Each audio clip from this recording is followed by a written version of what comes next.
একদিন এক গরিব লোক রাস্তা দিয়ে হেঁটে যাচ্ছিল। পথের ধারে একটা ছোট্ট খেজুর গাছ। লোকটা খুব ক্ষুধার্ত ছিল। সে চারপাশে তাকিয়ে দেখল কেউ আছে কিনা। কেউ ছিল না। চুপি চুপি গিয়ে খেজুরটা ছিঁড়ে খেয়ে ফেলল।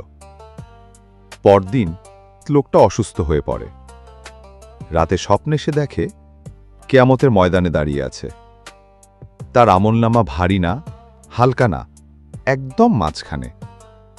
তখন একটা ফেরেশতা এসে বলল, তোমার ভাগ্য নির্ধারণ করবে সেই একটা খেজুর। লোকটা অবাক, একটা খেজুর দিয়ে কিভাবে বিচার হবে? ফেরেশতা বলল, হ্যাঁ, তুমি যেটা অন্যের অনুমতি ছাড়া খেয়েছিলে।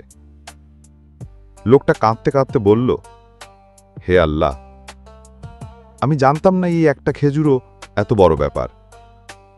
আল্লাহ তখন তার কান্না দেখে দয়া করলেন, ক্ষমা করে দিলেন। ঘুম ভেঙে লোকটা কাঁদতে কাঁদতে উঠে বসে।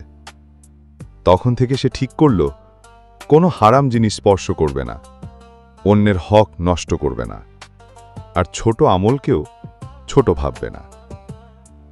মনে রাখবে, কোনো পাপই ছোট নয়, আর আল্লাহর রহমত সবকিছুর চেয়ে বড়।